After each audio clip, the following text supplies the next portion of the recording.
right, Good let's go. evening, good evening. And welcome to Couch Conversations with the Doctors, where health is wealth. What night is it tonight? It is Monday night, and it is time for Couch Conversations with the Doctors. As always, we're going to go around our esteemed panel and do our introductions, and then we're going to get right into our robust conversation, starting with the man who has this plethora of fantastic art, and his name is Joe Harrington. Joe? Thank you, Nikki, and thank you, Congressman Davis, both you and Nikki, for providing this platform. Again, my name is Joe Harrington. Most of my career was spent in public health and healthcare. I worked at 3 hospitals, worked with city and state health departments, retired in 2017 as the regional health officer for Cook County. It's an honor, a pleasure, and a privilege to be here. Outstanding. Well, to the man who says I threaten him to be here each and every Monday night, but he seems to be always on time. That's our very own Dr. James Miller. Well, I'd like to just say good evening. I've missed a couple of sessions, but I'm happy to be back. My name is Dr. James Miller. I am a retired internist. After practicing about 42 years, I retired in 2019 from clinical medicine. However, I still believe in doing as much as I can to heal the community. So I'm still active trying to heal the community in a different way than I used to, in the sense that I was examining patients and prescribing medicine and giving advice. I still give advice, but I don't write prescriptions anymore. So I'm glad to be here tonight, and hopefully we'll be able to talk about some things that will be of interest and be helpful to our community. Outstanding, and thank you so very much. I want to say hey to Sister Bonnie, who is here with us. Hi to Audrey J. Cox, who is here just as well. And we want to say hey to Johnny Diggs, who is here with us just as well. Hey, Johnny. To my colleague that tends to leave us and go have fun in the sun anytime the temperature drops below 50. That would be our very own Douglas Graham. Hey, Doug. Hey, it's the truth, but it's not that higher than 50 where I'm at right now. I'm a retired physician like Dr. Miller. I spent 30 years working in the western suburbs. And after I retired, I worked with the congressman in his office in Washington, D.C. It really opened my eyes and my mind. I'm very much interested in public health and public service. It's a real honor to be here and to be included in this panel. We're going to try and answer your questions as best we can. Outstanding. Well, to that awesome physician who is a physician by day and a DJ by night, that's our very own Dr. Bonnie P. Thomas. Pete? Hey, thanks, Nikki, and happy to be back. I was in New Orleans for my Xavier homecoming last week, so that was great. Looking forward to taking some questions from the community, and happy to be back amongst my colleagues.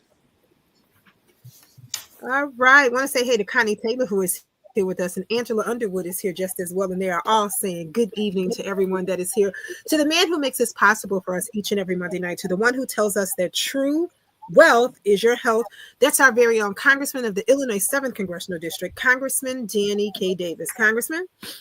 And it is indeed. As a matter of fact, Dr. Thompson, who won?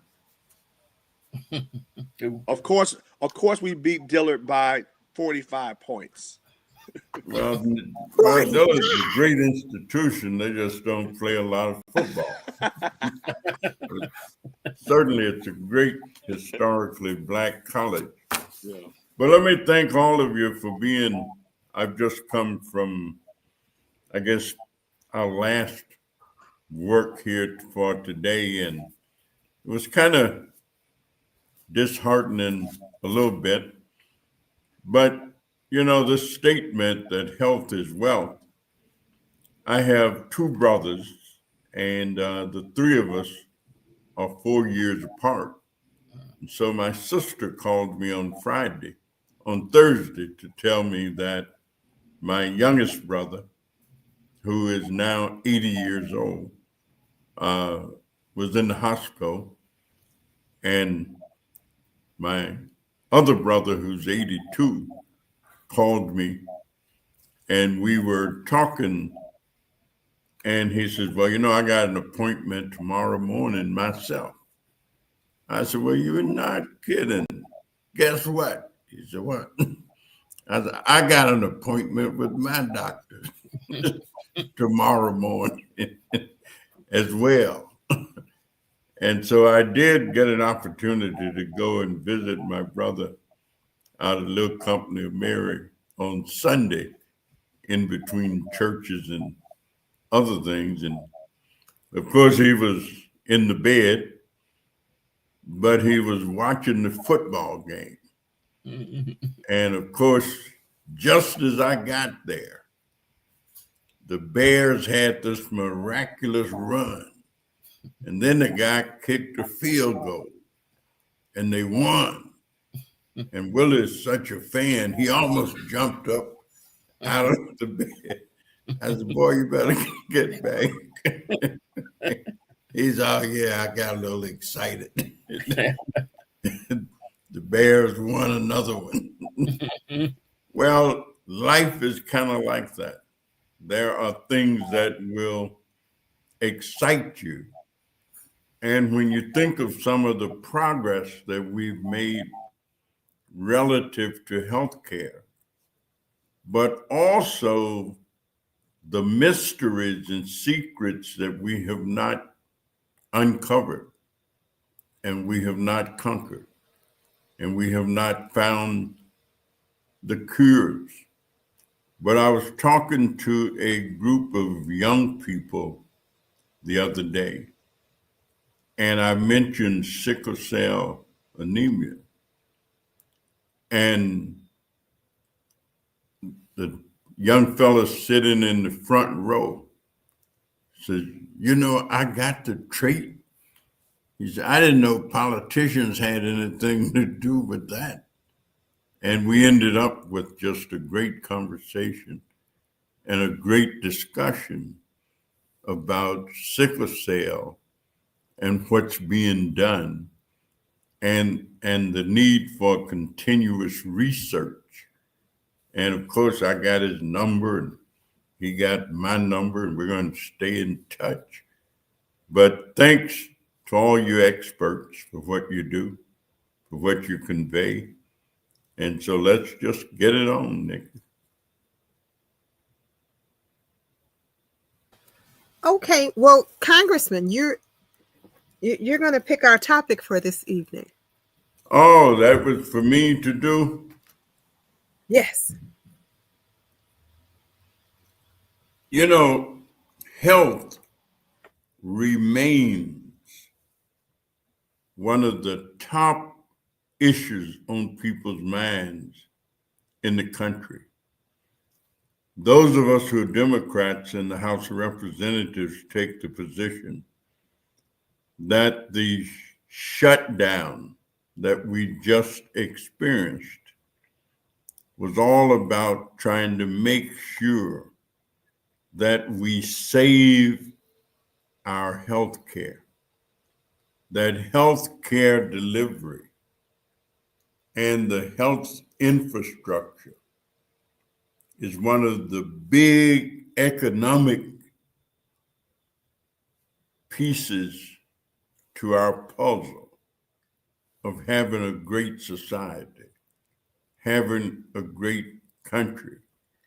And ever since I've been around it, people have talked about how do we reduce the cost of healthcare?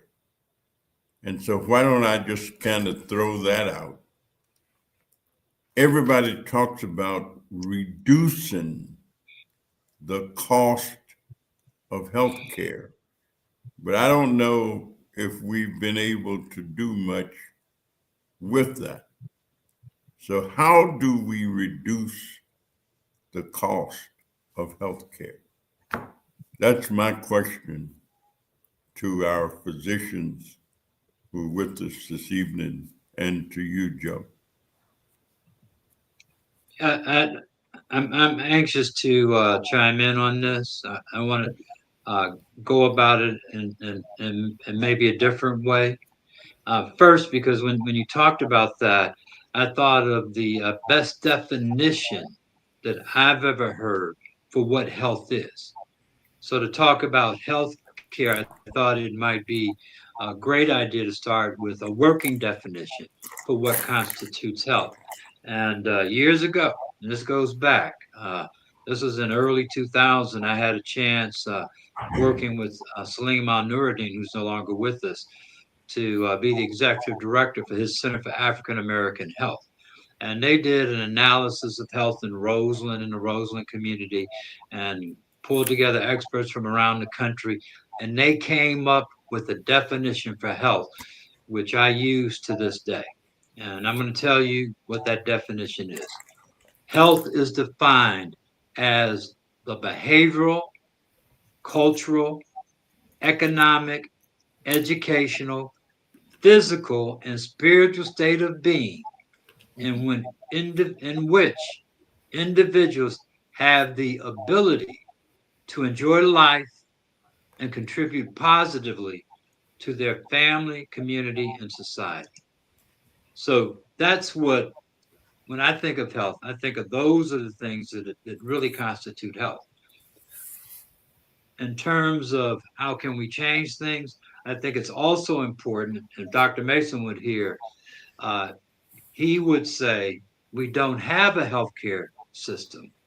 We have a disease detection and management system, because the funding is a cause for identifying disease in people and then managing disease. That's our system. And that's what people get paid to find people that are sick and manage their disease. They keep them on, keep them healthy. And so I'm going to stop there and see if maybe my colleagues have something they want to add. But I think until we can really grapple with the emphasis on the money and the money that's going into healthcare, and the cost, I mean, that's the biggest issue problem. So I'm going to stop there just to open up the conversation. Yeah, I'd like to just chime in a little bit on this. And, when we are managing diseases, which is, as Dr. Mason often remind us, that's what we do. We manage diseases. We don't cure a lot of things. But that process, one of the things that I've learned is that if I find a disease, or I'm aware of that disease in an individual at an early stage before it causes in-organ damage, that it becomes much less expensive to take care of that patient than it does to find it after damage has been done. I remember back when I think it was in my residency, and one of my projects that I had was to do some research and find out what was the cost of treating hypertension versus starting at an early age versus the cost of having a person that had hypertension that was not detected. And so when we started looking at that, looking at the fact that first of all, if we're treating hypertension, we prevent in-organ damage. And we are aware of all the problem with kidney failure, heart failure, heart attacks, and those kinds of things that results from uncontrolled hypertension over time. And so if we control these problems, the damage that occur is less, and the management is significantly less costly. So, and then not only that, to think about when we're looking at Joe's definition of health, if someone has a stroke, their ability to feel well and to be able to contribute not only to society but to their own care is hampered by, and so so when we look at this, is the cost. It is the cause by having a disease process that was not detected early and was not addressed early and was not controlled. So I think that the early detection and control of diseases is a very important thing in terms of reducing healthcare costs. I remember back early in my practice when often had patients who did not have insurance. And, they would come and because they were having pain or having some symptoms that was causing them a certain amount of discomfort, they would come and they would see me, and then I would evaluate them, and I would, sit down and discuss, this is the problem, here's what you need to do. And usually it means that you need to have certain tests. You need to have, maybe you need medication. You need to make some lifestyle changes. And often the problem that I ran into was that the individual say, well, I can't afford to pay for tests. I can barely afford to, I might be able to make a few lifestyle changes. I can't afford to pay for medication. So, and if I look at that, and I saw a lot of those people who maybe they took the information and depending on what the problem was, and they did the best they could.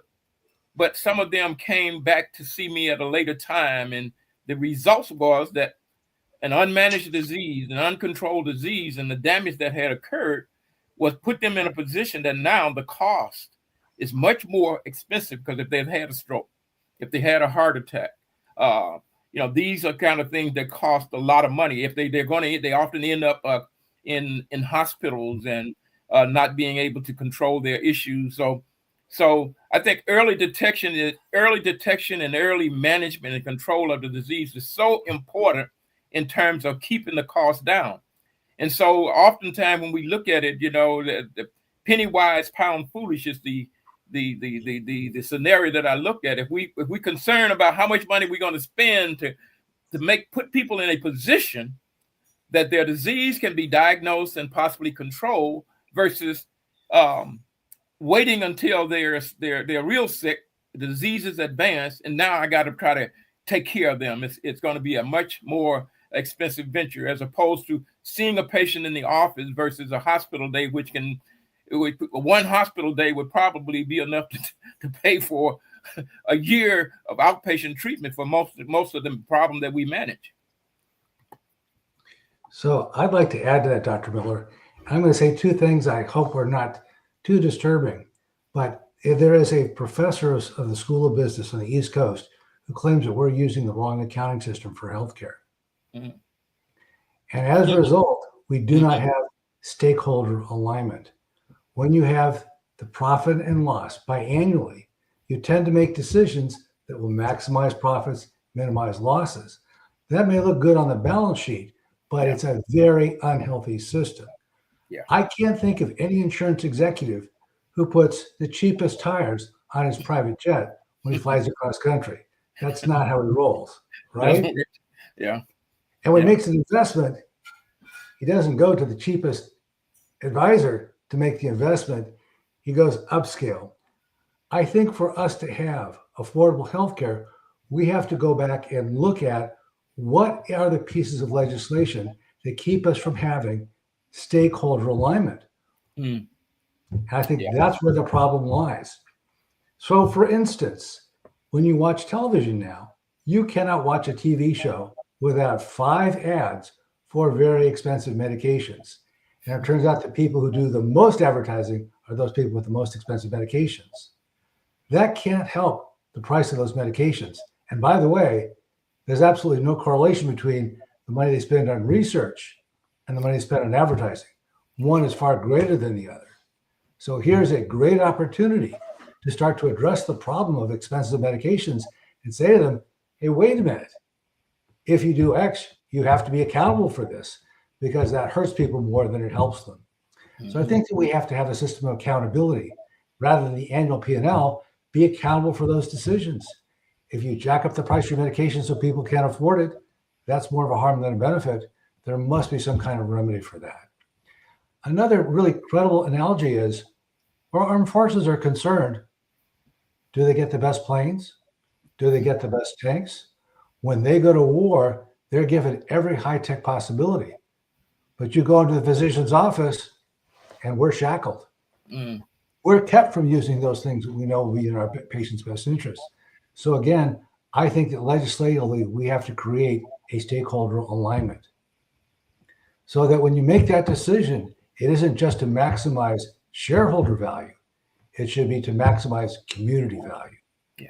It's not that I'm a communist, but I just understand that without a healthy nation, you're not going to have a healthy economy. Yes. Yeah, I agree with all my colleagues. And just to put things into perspective, I mean, currently we spend on average about $4.6 trillion on our healthcare. Yeah. 17.6% of our GDP on healthcare. And yet we are last in all of the developed nations in terms of health outcomes. Yeah. So something's wrong. And to all of my colleagues' points, to Dr. Doug's points, like you're spending money and we're not getting, it's almost like going to a grocery store and you spent $500 and you got $200 worth of groceries. That's a problem. I mean, it's a problem that you spend $500 for groceries, right? But it's a problem when you're walking out with $200 worth of groceries. So I definitely think we have to relook at how we're spending money, who we're spending money on, and to the extent that we can, to Dr. Miller's point, flip. Okay, what are we really paying for? I know it's more profitable that we spend money on the ER visits and hospitalizations, and that's where the cost goes up. But if we can spend money on the front end of getting more patients connected to a primary care doc to even diagnose the uncontrolled blood pressure. There are many people working great jobs with great insurance. They haven't been to the doctor in 16 months. They don't know they have uncontrolled high blood pressure, which eventually damages endothelial blood vessels that supply the heart and brain and kidney. Now you're setting this person up for chronic disease, hemodialysis, potentially stroke, heart attack, and several ICU visits or hospital stays. That cost is through the roof, as opposed to getting that person connected. I mean, it should be. To Doug's point, I'm not a communist either, but like you should, it should be mandatory. You know that you go to see your doctor a certain percentage of the time. You know, like it should be mandatory. Why? Because we're trying to keep something that's potentially controllable into a situation that's uncontrollable, and of course with ballooning healthcare costs. Yeah, I want to jump in and provide some context from my experience in a couple of different fields, and actually take a step back in some respects. I'm on the board of Cook County Health, and county care is our managed care system. They're the largest Medicaid managed care system in the state. And in a meeting about 2 or 3 months ago, I asked a question about utilization based upon age. I was just curious. And it really validated what I suspected. There is a significant fall off in utilization. That's people coming in, getting their routine checks and screenings at around the age of 20. You know, that children in elementary and high school are required to have examinations annually. Adults aren't. There's no requirement. They don't. Once you get out of high school, there's no requirement. So people go to the doctor when they're sick, when they don't feel good. Then after 30, 40 years, they show up and they get hypertension or they get diabetes. You know, they haven't been to a doctor in 30 or 40, or they've developed cancer. Or both. Now it may not be treatable or manageable. Right. And so that's what happens. That's one. There's a significant drop off on primary care. So what people are not looking at is what may happen if men were getting their mammograms, men were going to see the doctor annually, or getting their PSAs. The things that we could do to better manage health. So that's one. Number two, my cousin moved to France maybe 20 years ago. He's been living in France now. He actually teaches in France. He had prostate cancer. He never saw a bill. Universal health care. Never saw a bill. Got all of his treatment taken care of. Actually, they made sure, because they actually made arrangements if he needed to get food at home so he wouldn't have to go anywhere. There's a different approach to healthcare in some of those other countries. And that's why they have better outcomes, because they're outcomes focused. Yeah. Ours, again, is a disease detection and management. That's what we're in the business of. And, you know, there are people that are making money. Hospitals are not making money, but drug companies are. They're making big money. Doctors are getting a decent fixed income, but insurance companies are meeting their margins and they're making money. So where the money is in the insurance companies, because they have actuarials and they're making money and they're growing. And the pharmaceutical industry, they're making money. Everybody else is paying. So I'm going to jump in on that one, Joe, because what we're really talking about is election campaign reform. When you have these large industries who can contribute to political action committees, they can influence legislation. Then we lose our democracy. We're no longer having one man, one vote. We're having large organizations changing the law to benefit them and their shareholders. I think that's an issue that needs to be addressed. You will never have affordable health care as long as you have big industries who can essentially come in and change the vote in the House of Representatives and the Senate. I witnessed it when I was there in Washington, D.C. I saw one industry come in and change a vote overnight just by contributions.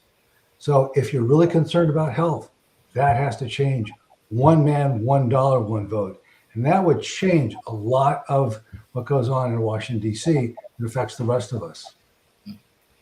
Yeah. One thing I like to add, obviously we can't make it mandatory for people to get health care. But you know what? If we create a system that remove those difficult things in terms of people getting health care, as we've talked about in certain countries where there are no costs. Remove those things that deter people from getting health care. Now that becomes and you grow up with that, and it's never an issue.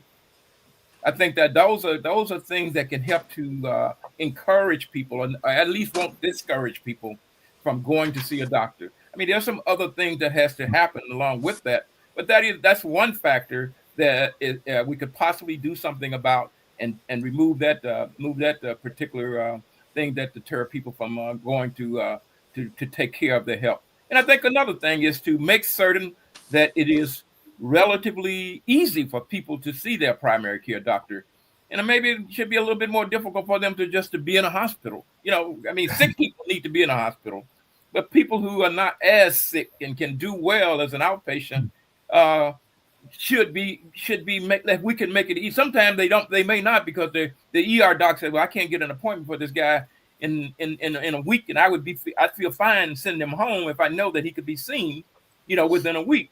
So if we can remove some of those stumbling blocks that keep people from following a system that is really the system that works and get them less tuned to saying why they won't go or why they can't go. And so those are things that I think that we need to work on, is making certain that the things that prevent people from going to doctors or going to get their care as an outpatient, that as much of that is erased from the system, and that people are encouraged, people are educated to understand what is best for them. Because a lot of time what I see now is that people don't tend to go to the doctor until they're sick. And so they're going to see a stranger, and they don't intend to come back unless they're sick again. So they don't develop a relationship with that person. And that person who should be advising you, we're talking about, if we say that your health is the most important thing you got, and that it is even more important than your wealth, then we should put more emphasis and more work on making certain that is something that is done well, taken care of well, and promoted well. And at the end of the day, we all will save money in terms of, if people are not as sick, it costs less to take care of them. And so if we can prevent some of these disease processes from causing the end organ damage from advancing before we can intervene, that would do a lot to cut costs. Because when someone come in, and if they got an advanced disease. Let's just say, they had high blood pressure. They didn't get it. They hadn't seen a doctor. It hasn't been taken care of. Now they come in and they're having symptom of a heart attack. And indeed they go on, they've had a heart attack. It's going to cost a lot more for one day in the ICU than it would probably 10 years of outpatient care for that individual. Taking if they need medicine, if they need equipment. So I think if we can figure this out, how to relieve or remove those things that are deterring people from seeking the healthcare, along with the education, along with the urging and make it easier to go by that route, because that's the route that we need to be going by if we're going to cut the cost. Otherwise, the cost is going to continue to rise. As long as we're intervening at a time when people have advanced disease, it's going to cost more with every patient that has a stroke but didn't do anything when they had the high blood pressure prior to having a stroke. Yeah, I'm going to jump in. So we talk about the social determinants. So we talk about the social determinants of health all the time, but this really sounds like the political determinants of health. Kay Rita is here and she says good evening. Bonnie Schmetley is here and she says good evening. Mary Ballinger is here and she says good evening to everyone as well. Sandell Scott is here. Hey, Sandell. And Sandell says hello to everyone as well. Dorothy Murphy is here and she says hello to everyone. Angela Underwood says other countries also do not use as many additives in their food, such as here in the U.S. Do you think the U.S. will start regulating these big food companies more to add healthier or natural ingredients? I see Joe shaking his head before we can even finish our question. This is affecting our health terribly. So, Joe, why don't you take that and then make your statement so Angela can get her answer? Well, basically, you're talking about a for-profit system. Yeah. There's no money in getting people to eat healthy. I mean, actually, at this point, more meals are eaten away from home than at home. Mm-hmm. I see people eating in their cars. They stop at McDonald's, but they don't get. They start drinking and dipping into the fries before they get home. I mean, eating patterns in this country have changed significantly over the years. So again, there's no real financial motivation or profit in getting people to eat healthy, because fast food industry, there would be no fast food industry if we were really talking about getting people to eat healthy. And the point that I want to make, and it picks up on something that Dr. Miller was talking about, and we get back, because I just want to make this point quickly. When I was working for the health department in the 80s, I managed a citywide program focused on blood pressure.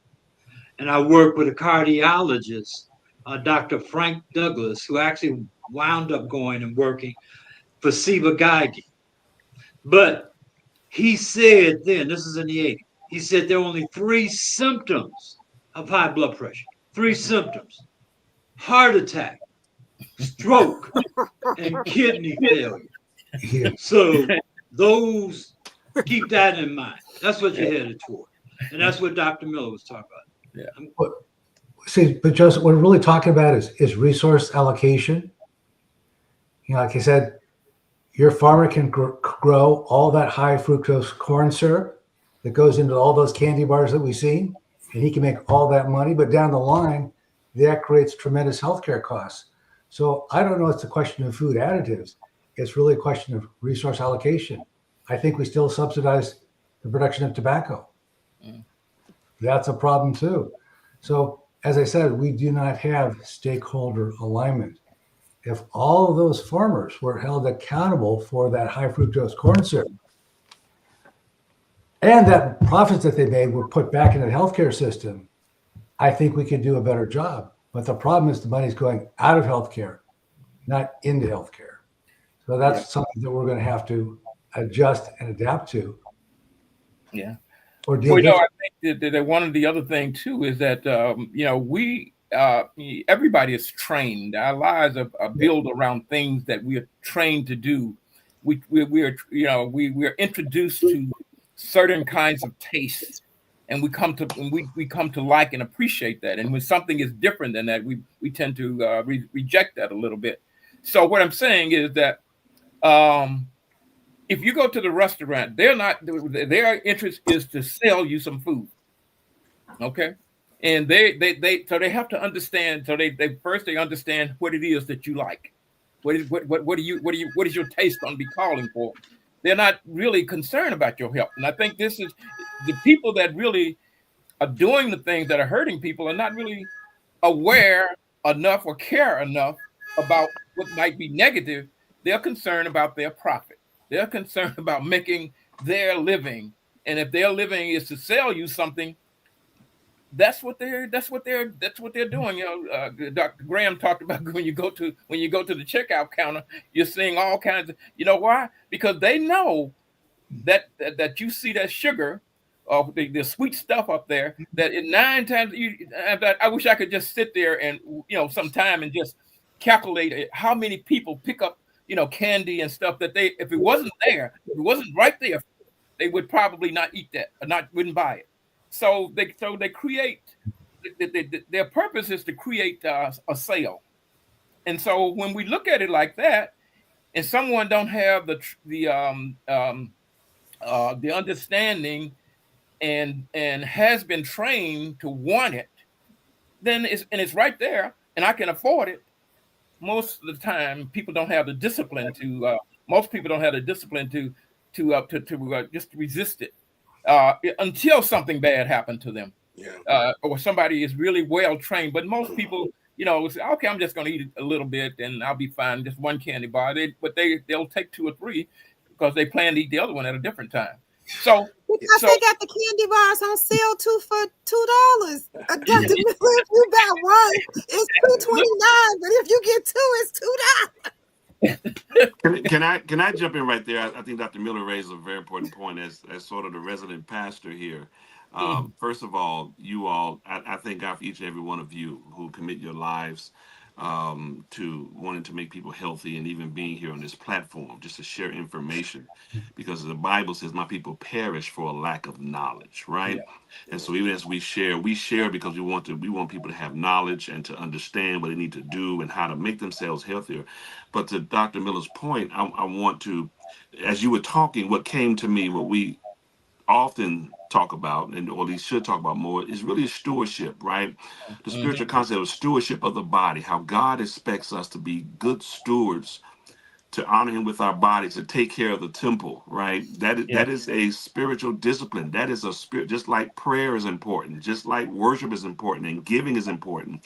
The stewardship of our bodies, as the Bible says, the temple of the Holy Spirit, he expects us to refrain from health destroying practices. That's what God expects, that we would refrain from that. And so that's why platforms like this and the things you all do on a daily basis are so important, because we want to give the information. And so when I learned about sugar, and the dangers of it, I didn't always know that. Hey, it was red Kool-Aid all day. You know how that goes in our communities, right? I learned to cut back on this. Matter of fact, I barely seldom drink soda. I just raised that point to say that once we get the knowledge, hopefully that we will also know that God, it is an expectation of God. It is a spiritual discipline that that we take care of our bodies. Because again, I mentioned oftentimes on this platform, 3 John 2 said, God said, I wish above all things that you prosper and be in good health. That's what the Bible says, even as your soul prospers. So we in the church, those who believe and have a faith system, we cannot act like this is not a priority and something that is not important to God and to our walk with God, because he expects us to take care of our bodies. Yeah. Well, we are in a war, and the war is for our money, or your money, and the those that supply, they're supplying it in a way they're in a way of convincing you to by whatever means necessary to give them your money, because that's ultimately what they want to do. Exchange is to exchange the place where that money is out of your pocket and possession into their possession, which means that they have to give you something. So so when we look at the cost of all these things, Dr. Graham was talking about medicine, the advertisement of medicine, on TV, which I still don't quite understand that you're advertising something to a person that can't just go and buy it. You're advertising it to patients, but patients can't and don't really are going to spend the time to understand the effect of a medicine, the side effects of a medicine, or whether or not to understand whether or not I should be taking this medicine. But we're advertising them, and I'm sure they're advertising in the hope that at least this person will ask their doctor to help them. But the whole thing is about selling that medication. It's not really about the health of the patient. It's part of the exchange. I want to exchange where your money rests right now from your account to my account. And that's sort of the way our system is. Is for those that have something to get the most that they can out of it, regardless of whoever suffer or whoever give, long as they're giving it. Can we say, I'm going to ask a question.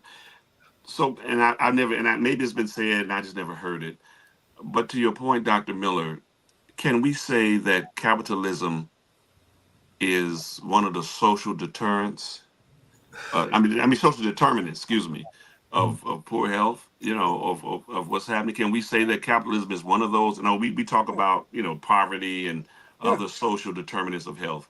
I've just never heard capitalism being one of those. So can we fairly say that? Yeah, I want to jump in and answer it. Yeah. But if you direct to Dr. Miller, I'll let Dr. Miller. No, Or anyone. I'm sorry. I'm sorry. Yeah, anyone. Yeah. Well, I'm going to go back because what I think you were getting ready to say, the social deterrence to health. I think it's more a social deterrent to health that's it. than a social determinant of health. Because of that approach to healthcare, we get the outcomes we do. And that's sort of implied in what we've been talking about. And to build off of that, it was Congress that approved direct-to-consumer marketing. There was a time when there was no, and it was against the law to directly advertise medicines publicly. And the industry fought to change the law. And as a result, what happened is people see a commercial, and that's what Dr. Miller implies, and they will go to their doctor's office now. I saw this drug on TV, and do you think that drug would help me? That changed the whole paradigm. When you got people going to ask for drugs because they saw something on TV. And I'm not going to mention the drug right now, but a lot of people are losing weight but not getting healthy. Yeah. Because a drug that says you can lose weight and eat anything that you want. That doesn't mean you'll be healthy. Yes, you can lose weight, but you may not be healthier. Your health may get worse over time. But again, we do have a system that's based upon profit. And certain industries have a loud voice. The drug companies are one, as well as the insurance companies. So what you're saying is that don't think they operate not for profit and don't make a lot of money. If you don't own anything, then you don't benefit a certain way from capitalism. Because you don't have a way to really share in the profit. I mean, if you have a job, of course you're compensated for what you do. And so that's the fixed income that was mentioned earlier. But if you really want to benefit from capitalism, you need to own something. That's right. Okay. Yeah, So I we think have a question there's. from Intel. Okay, go ahead. Go ahead. Go ahead. No, I was just going to say, I think going back to one of our questions is how do we, financially incentivize folks. And I think some insurance companies do this to a certain degree because they give people gift cards to come in and get their annual exam. And I'm telling you, patients will beat Oh, down wow. the door because they said, I need my gift card. Okay. So I think there's something to that, right? So if we're incentivizing patients to make bad decisions, why can't we more? I'm just saying, more incentivize them to make better decisions. And so what does that mean? It might mean credits into their account if they come in a certain number of visits, if they lose a certain amount of weight, if they are if their indices get better, right? So A1Cs and kidney functions, blood pressure readings. You were talking about let somebody think that, okay, I can potentially access up to $2,000 a year if I have 3 consecutive normal blood pressures. You watch folks stay away from salt pork and fried chicken. Yeah. If I know $1,000 would be deposited in my account if I can, and guess what? That money pales in comparison to the money that we're spending on, or I should say, we meaning the healthcare industries are spending on stuff like advertisements to patients, or to consumers. So I just think maybe that's a route to go. I just thought about that. Like, patients will be like calling me like nonstop, trying to come in to get that $25 gift card just so that their insurance company can give them that gift card so they have their physical. And I'm like, what if we did more of that?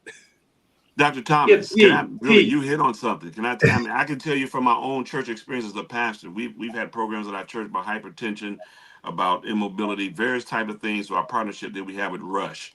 And I promise you, even at my church and my members, when we had the programs, particularly when we did this hypertension program, Abundant Living, once we started talking about, you would get a gift card for getting screened and all of that. I didn't have no problem people signing up. I really didn't.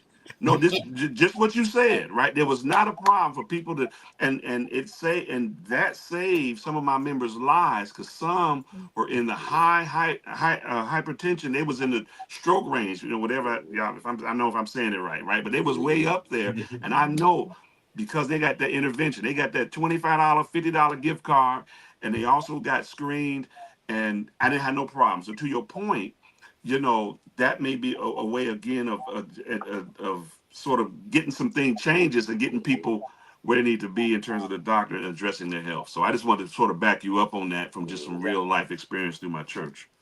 Let me provide a real context for that. That $25 gift card could save the insurance company money because that person may not need their heart replaced. It's a different economic paradigm. Yes. They're not just giving you the gift card Yes. so you could do something, but you come in, if you do what you're supposed to, you may not have that heart attack that they're going to help pay for. That's right. That's the incentive. The incentive is still money. I just want to be clear. For sure. We're not talking about where the money.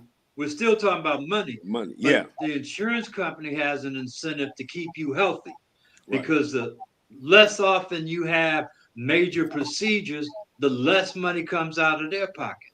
Right. Drug companies only make money when you use the drugs. And the more you use the drugs, the more money. So it's a capitalist system. That's the paradigm. For sure. And I can't remember the movie, but it still applies. Follow the money. Follow the money. Yeah. Then you'll know. Follow the money. That's right. Yeah. Well, So when we started this off, one of the things I said, we got to remove those disincentives, and then you just added that maybe we should add more incentive. We got to figure that out in terms of what it is that and then we have to also look at as you said, drug companies. How do you stop them? I don't see any stopping. They're powerful. They got lots of money, and so they don't mind spending it to make more money. So I don't know how you stop them, but but some of these kinds of things have to be addressed in order for us to, if we're going to ever bring down the cost of healthcare. They don't really care. Drug companies don't care about the cost of healthcare as long as they are getting a big piece of that pie, because they are driving the cost. That's the problem. So it's the fox watching the chicken coop here. Oh, gosh. The answer is take a pill. Fox like chicken. They like to eat chickens. And you hire the fox to watch the chicken coop. When you come back, the fox is gone and you got no chickens. That's a good one, Dr. Miller. That's a good one. Pro Chicken's in trouble. Well, with that being said, Yeah, we have a ton of comments. We have a ton of comments and we got some questions. And I promised that we would get back to your questions on next week, only because it is our time. And the person who keeps sending me the potato chip question, I promise we are going to answer that question for you all next week. So with that being said, we're going to do our Until Next Mondays, because it's our time. I want to remind everyone that the temperature is dropping. If you have not gotten your flu vaccine or any of your updated vaccines, such as your COVID vaccine, flu vaccine, RSV, or if you have just not gotten your doctor's visit, your yearly checkup in, let's make sure that we do that, because the season is changing and it is that time of year.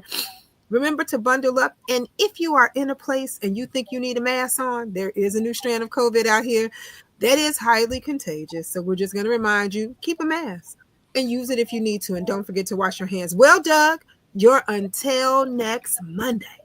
So I got two thoughts, Nikki. And one is, when I was a physician and I took the Hippocratic Oath, it starts out, first, do no harm. And this is when we talk about stakeholder alignment. If you produce something that causes ill health, there should be some accountability for that. So that's kind of where my thinking is. Absolutely. Absolutely. Well, Dr. Miller, you're until next Monday. Well, I think that I'd just like to say, right now we do not have a system to remove these disincentives to healthcare. But I think that Reverend Field talked about something that is probably important to most people, and that is that most people do care about what it is that they've been blessed with, and so I think that value. So I'm going to say value your health, value your life. And I don't think anybody really like to suffer. I don't think anybody like to be in pain.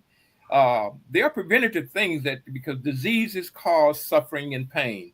So one of the things that you have to do for yourself is to make certain that I'm going to be in charge of doing everything I can to prevent me from reaching a situation where I'm not suffering and I'm not in pain. Now, you might not be able to control it all, but take that, make that a real concern. And I know everybody want that, but you got to work at that. Nothing, comes without any work. It takes work in order to be able to achieve the goals and the objective that we all want. So I'm saying work to try to achieve that in your life. Outstanding. Well, Dr. Thomas, you're until next Monday. I would say until next Monday. Just want to piggyback off of my colleagues, Reverend Fields, and Pastor Dr. James Miller, that you should, I get wanting to, as a community, we can't put our health in the hands of someone else who clearly has a different set of priorities, right? So healthcare industry, it's an industry. Like they're out to make money. They, meaning hospitals, insurance companies, the whole not drug companies. So as individuals, people, the community, people of faith, has to put our faith in God and make decisions that are in the good interest, in the best interest of our families and of our communities. And so it does not, and it does mean sometimes you cannot give in to your just immediate desires, right? Because sometimes you're stressed and you need, you want those neurotransmitters to be higher, and so you reach for a candy bar, you reach for some sugar, and those things are short lived, right? And they destroy organs over time, right? Pancreas and endothelial layers of the blood vessel. So I just want to encourage the community to make good decisions, to be prayerful, um, and meanwhile, we'll go to war with the folks about creating a system that's fair. And so I commit that to you, that I'll go to war, and my colleagues here will go to war for you. Outstanding. Well, Joe, you're until next Monday. Well, I've got two, but they'll both be brief. I promise they'll be very brief.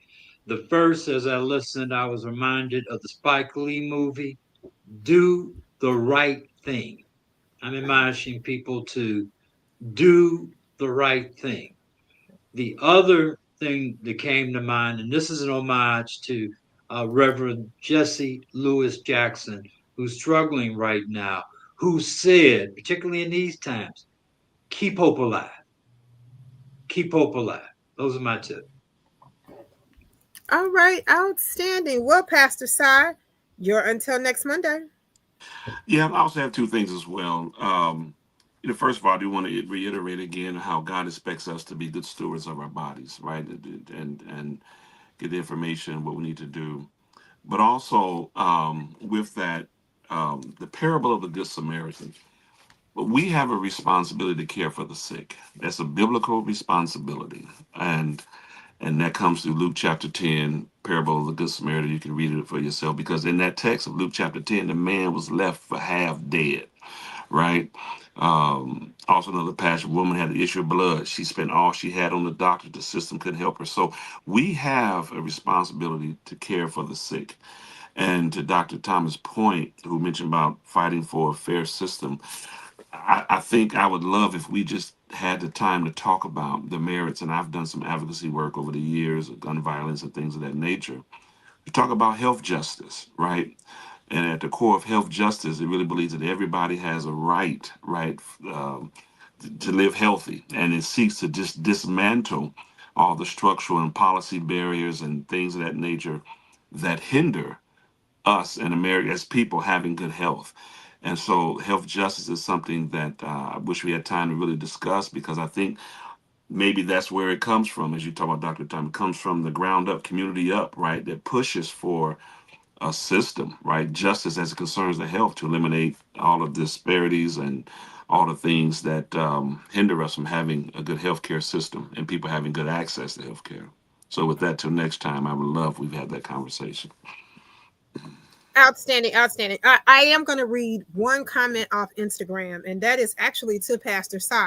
Pastor Si, Johnny Savory says, thank you so very much for the forum on Friday. You were phenomenal when you brought life to health, those who had been formerly incarcerated, and speaking about your church and how the healthcare issue is such a problem. Thank you so much. Thank you so much until even in the forum, I stood and said it was good to hear a pastor talk about the healthcare system and how he would want to help. That's why me and 3 of my friends came to your church on Sunday, and we will be back. And I wasn't there. I wanted to actually read his statement that he put on Instagram. Well, Well, thank you. as always, Congressman, take us home. Well, in spite of the challenges as we approach Thanksgiving, and I actually visited 5 churches on Sunday, had a wonderful time, and after church, went to a birthday party where fellow proposed to get married. Paul Jakes proposed at his birthday. And of course, there was gaiety, and the churches were so inspirational because practically all of them made provisions to provide help for people during the Thanksgiving period. I mean, turkeys and dressing and all of the things that people can give. And so this notion of keeping hope alive, plus my favorite deacon at one of the churches, well, I didn't go to that church, but kind of like my favorite deacon transitioned and I thought of some of the fun that we've had with him at church. And so I guess even though we may not have solved the problems, I take the position that problems are pretty much like babies. The more you nurse them, the more they grow. And sometimes it looks like that's what we're doing. But we also provide directional solutions as well. So thanks to all of you. And we add to Joe's early comments about the Reverend Jesse Jackson and keeping hope. And so there's been a lot of focus and a lot of tributes given to Reverend Jackson during the last week. And I guess if we keep hope alive, we'll be alive. And then when the time comes to leave, we probably will have a positive attitude. Those of us who believe that you're going up yonder as opposed to going down under, it's going to be all right. So have a wonderful evening. And until next week, we'll see you then. Thank you. All right. Thank you, all. Congressman. God bless everybody. Take care. Thank you.